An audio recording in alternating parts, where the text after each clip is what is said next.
Hello students, welcome back to Shortcut. Today we will start Social Science chapter number 8 of class 8th. The name of the chapter is Role of Parliament in a Democratic Country. Now what is a democratic country? So India is a democratic country जिसको हिंदी में हम लोकतंत्र भी कहते हैं। तो भारत एक लोकतंत्र है, यानी कि भारत एक डेमोक्रेसी है, एक डेमोक्रेटिक कंट्री है। तो ऐसे देश के अंदर पार्लियामेंट का क्या रोल रहता है, संसद जो रहती है हमारी, उसका क्या रोल रहता है, ये इस चैप्टर में हम पढ़ेंगे। तो सबसे पहले हम बात करते हैं पावर की। तो सरकार जो है वो सब डिसीजन, अभी प्रेजेंट टाइम में आप देखिए कोविड के सिचुएशन में आप हर बार सुनते हैं कि लॉकडाउन का जो निर्णय लिया गया, डिसीजन लिया गया, फिर नोटबंदी का डिसीजन लिया गया, या कोई भी जो डिसीजन लिया जाता है वो किसके द्वारा लिया जाता है? सरकार के द्वारा। फिर लॉज जो बनाए जाते हैं, इंप्लीमेंट किए जाते हैं, वो सब चीज़ें कौन करता है? गवर्नमेंट करती है। अब भाई गवर्नमेंट को कौन पावर देता है ये सब करने की?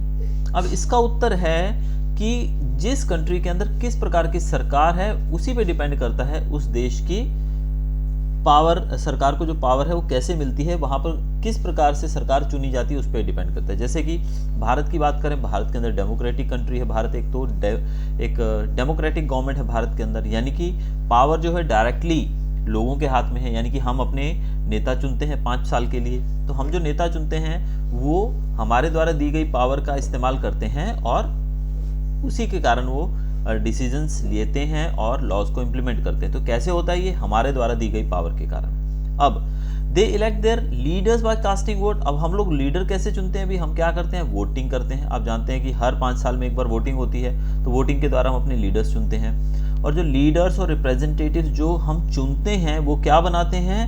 गवर्नमेंट बनाते हैं, यानी कि जो लोगों को हम चुनते हैं वो सरकार बनाते हैं। अब डेमोक्रेसी की बात करें, डेमोक्रेसी के अंदर सरकार को क्लैरिफिकेशंस देने पड़ते हैं, रीजंस देने पड़ते हैं कोई भी वो डिसीजन लेते हैं उसके लिए। जैसे कि सरकार ने कोई भी डिसीजन लिया है तो उस डिसीजन को लेने के पीछे का कारण, यानी कि उसके ऊपर सफाई देनी पड़ती है सरकार को कि हमने ये डिसीजन क्यों लिया। और दूसरे प्रकार की जो गवर्नमेंट्स होती हैं, जैसे कि मोनार्की हो गई, मोनार्की एक और तरह की गवर्नमेंट है। हमारे देश के अंदर डेमोक्रेसी है, लेकिन दूसरी जो टाइप ऑफ गवर्नमेंट बताई है वो है मोनार्की। मोनार्की जो है उसमें डिसीजन लेने की जो पावर होती है, एडमिनिस्ट्रेशन को चलाने की जो पावर होती है, वो किंग या क्वीन के हाथ में होती है। यानी कि मोनार्की को हम सीधा सीधा कह सकते हैं राजाशाही। तो यानी कि ऐसा राज्य, ऐसा देश जहाँ पर जो आज भी राजा का शासन हो, राजा का रूल हो। अब राजा क्या है, अपनी मर्जी से जब चाहेगा वो अपनी मर्जी से कुछ भी डिसीजन ले सकता है। उसको कोई ज़रूरत नहीं है कि किसी को वो बताए या किसी के सामने वो अपना पूरा डिसीजन क्यों लिया गया वो चीज़ रखे। बिकॉज राजा जो है, किंग है, वो सुप्रीम पावर है, क्वीन है वो सुप्रीम पावर है, वो अपनी मर्जी से कुछ भी कर सकते हैं। तो उनसे प्रश्न करने वाला कोई भी व्यक्ति नहीं होता है। तो पहले तरह की गवर्नमेंट हमने देखा वो है डेमोक्रेसी, जो हमारे देश में है। मोनार्की मतलब राजाशाही। जब इवन हमारे देश के अंदर भी 1947 से पहले की बात करें तो काफ़ी अलग अलग तरह के राजा थे। King discusses the matter with his group of advisors, but the power to take the final decision lies with the king or the queen. अब इस केस के अंदर अगर मोनार्की की बात करें, राजा जो है डिस्कस जरूर करता है मैटर को, यानी कि जो भी मुद्दा है जिसके ऊपर वो डिसीजन लेना चाहता है, वो अपने एडवाइजर्स यानी कि मंत्रियों के साथ, अपने दरबारियों के साथ वो डिसीजन को उस चीज़ को डिस्कस जरूर करता है उस मैटर के ऊपर, लेकिन फाइनल डिसीजन जो लेता है वो राजा खुद लेता है। तो इस तरीके से अगर हम बात करें तो डिसीजन जो लिया गया वो तो राजा के द्वारा लिया गया। उसके अंदर जो सलाह दी गई उसको माना गया नहीं माना गया वो भी कोई ज़रूरी नहीं है, कोई मायने नहीं रखता है।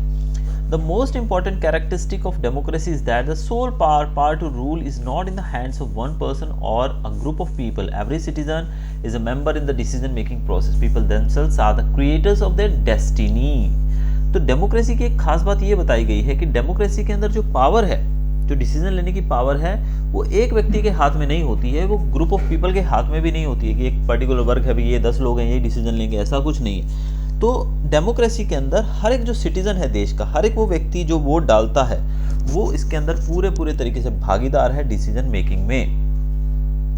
तो हम कह सकते हैं कि डेमोक्रेसी के अंदर हर एक व्यक्ति अपनी किस्मत को खुद लिखता है।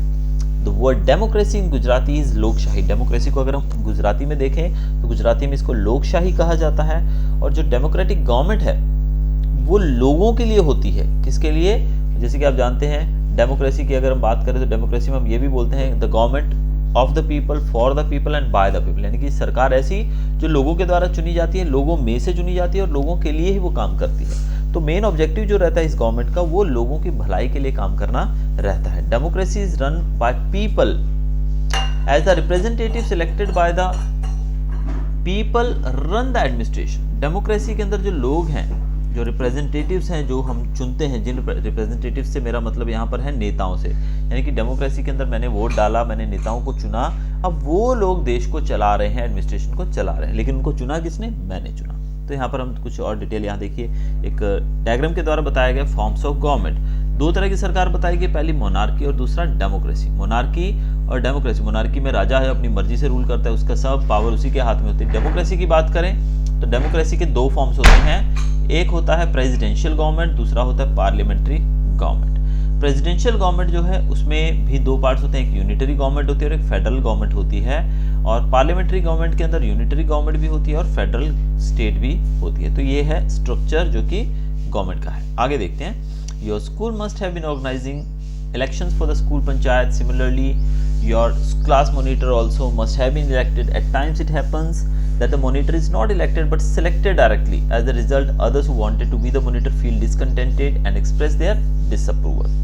अब फॉर एग्जांपल हम देखते हैं कि आपकी क्लास के अंदर मॉनिटर चुना जाता है। अब कुछ जगहों पे क्या होता है कि अगर वोटिंग के द्वारा किया जाए, जैसे क्लास के अंदर 50 बच्चे हैं और उनमें से 5 लोग इलेक्शन लड़ने आ गए कि हम 5 लोग बनना चाहते हैं मॉनिटर, और वोट डाले गए। अब वोट डालने में जिसको ज़्यादा वोट मिले उसको बनाया गया। तो इससे क्या होगा? इससे सबको हम देख सकते हैं कि सबको बराबर चांस दिया गया इलेक्शन लड़ने का भी और इलेक्शन में वोट करने का भी। तो इस तरीके से किसी के मन में कोई शंका नहीं रही। लेकिन कभी कभी क्या होता है, टीचर जो है अपनी मर्जी से एक बच्चे को रैंडमली, मतलब अपने मर्जी से कोई बच्चा जो उनका पसंदीदा होता है, उनकी बात ज़्यादा मानता है या जिनको वो पसंद करते हैं, उस बच्चे को डायरेक्टली बना देते हैं मॉनिटर। अब ऐसे में जो बाकी बच्चे होते हैं वो काफ़ी दुखी हो जाते हैं, वो भी मॉनिटर बनना चाहते थे लेकिन उनको चांस नहीं मिला। तो इस तरीके से उनके बीच में रोष उत्पन्न हो जाता है। तो ये बात बिल्कुल भी ठीक नहीं है। Now like it is done in school panchayat, representatives are also elected in democratic government too. अब डेमोक्रेटिक गवर्नमेंट के अंदर भी ऐसा होता है, ऐसा जरूरी नहीं है कि ये सिर्फ जो चीज़ हमने यहाँ देखी वो सिर्फ और सिर्फ यही इसके अंदर स्कूल में ही देखने को मिलेगी, वो कई जगहों पर, दूसरी जगहों पर भी ऐसा होता है। The leaders of the party that wins the majority of seats becomes the prime minister and he selects members from the group of elected representatives to form a council of ministers. These ministers are assigned various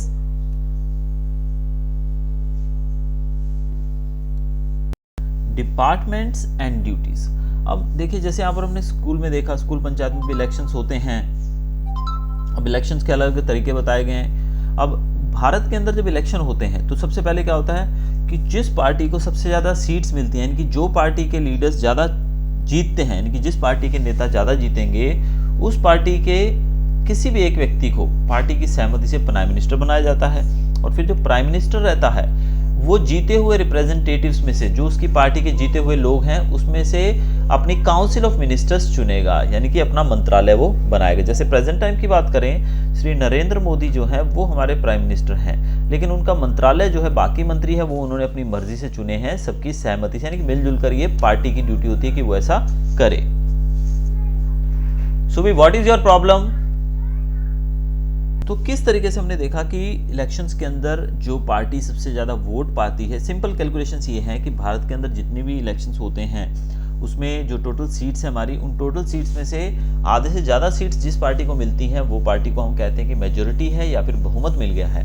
और उस party के जो लोग, जो नेता है, जो जीते हुए हैं, उनमें से कोई एक मेंबर जो है वो प्राइम मिनिस्टर की पोस्ट के लिए चुना जाएगा। और प्राइम मिनिस्टर जो है वो अपनी मर्जी से कुछ रिप्रेजेंटेटिव्स को अपने मंत्रालय में शामिल करेगा, जो कि वो उसके मंत्री कहलाते हैं। जैसे कि प्रेजेंट बात करें, श्री नरेंद्र मोदी हमारे पीएम हैं और बाकी जो मंत्रालय हैं वो उन्होंने अलग अलग मंत्रियों को दिए हैं, जैसे कि मिस्टर राजनाथ सिंह हमारे जो रक्षा मंत्री हैं, तो ये सब उनकी सहमति से चुने गए हैं। अब हम बात करते हैं how the parliament is formed. Parliament जो है किस प्रकार से चुनी जाती है। India has adopted parliamentary form of democracy. The parliament is the supreme institution in India. The parliament of India consists of president and the two houses, Lok Sabha and Rajya Sabha. Bharat के अंदर parliamentary form of democracy लागू किया गया है, जिसका मतलब कि भारत के अंदर जो पार्लियामेंट है वो सुप्रीम इंस्टीट्यूशन मानी गई है। सबसे ऊपरी जो इंस्टीट्यूशन है वह कौन सी है भारत के अंदर? पार्लियामेंट है। और पार्लियामेंट के अंदर एक प्रेसिडेंट है हमारे, और प्रेसिडेंट के नीचे 2 हाउसेस भी होते हैं, जैसे कि लोकसभा और राज्यसभा। तो पार्लियामेंट के अंदर कौन कौन है?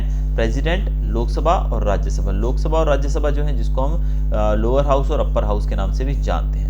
लोकसभा जो है उसको लोअर हाउस कहा जाता है। बहुत इंपॉर्टेंट चीज़ें हैं, ये आपको याद रखनी है, बहुत ही वन वर्ड में पूछा जाता है कई बार।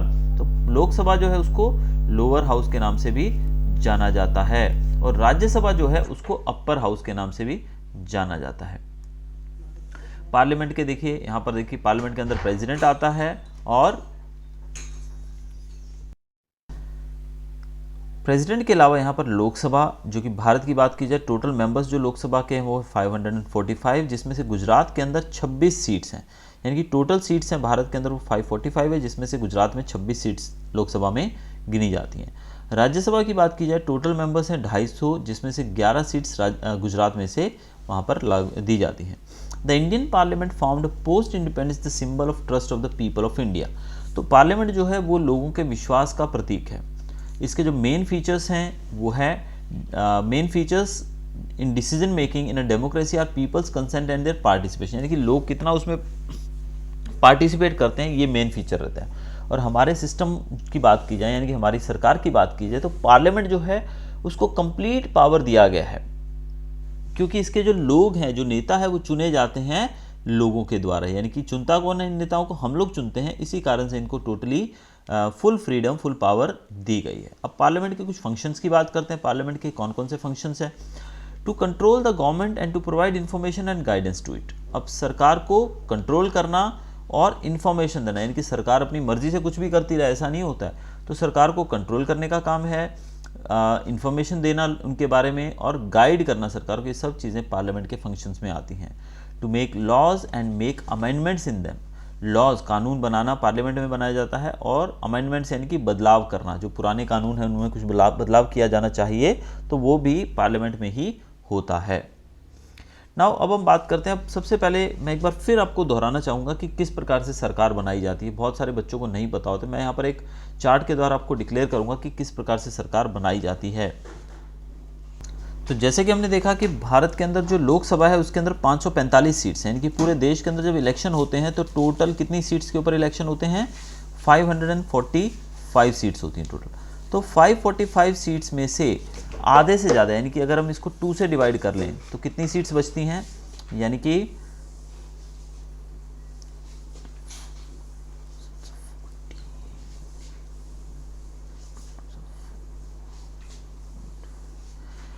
कि अप्रॉक्सीमेट अगर बात की जाए 273, यानी कि बहुमत की बात की जाए तो 273 सीट्स चाहिए किसी भी पार्टी को सरकार बनाने के लिए। तो अगर किसी पार्टी को 273 या फिर उससे ज़्यादा सीट्स मिल जाती हैं तो उस पार्टी को हम बोल सकते हैं मेजॉरिटी। क्या बोल सकते हैं? मेजॉरिटी। तो जो भी पार्टी, अलग अलग पार्टियाँ आप जानते हैं हमारे देश के अंदर हैं, जैसे कि बीजेपी होगी, कांग्रेस होगी, या आम आदमी पार्टी, और बाकी जो भी पार्टियाँ हैं, जो पार्टी हैं सब उनके जो कैंडिडेट्स हैं वो अलग अलग जगहों से इलेक्शन लड़ते हैं। और अगर किसी भी पार्टी को 273 या उससे ज़्यादा सीट्स मिल जाए, यानी कि वो जीत जाए इतनी सीट्स पे या उससे ज़्यादा सीट्स पे, तो वो सरकार बनाने के लिए योग्य हो जाते हैं। अब 273 जो हैं उसमें से क्या होगा? जितने लोग जीते हैं, भले वो 300 भी हो सकते हैं, उससे ज़्यादा भी हो सकते हैं, एक जो है उसमें से वो कहलाएगा पीएम। क्या बनाया जाएगा उसको? पीएम, जिसको हम प्राइम मिनिस्टर कहते हैं। तो पीएम एक चुना जाएगा उनमें से। पीएम जो है वो हेड ऑफ दैट काउंसिल कहलाएगा, यानी कि उस मंत्रालय का वो हेड कहलाएगा।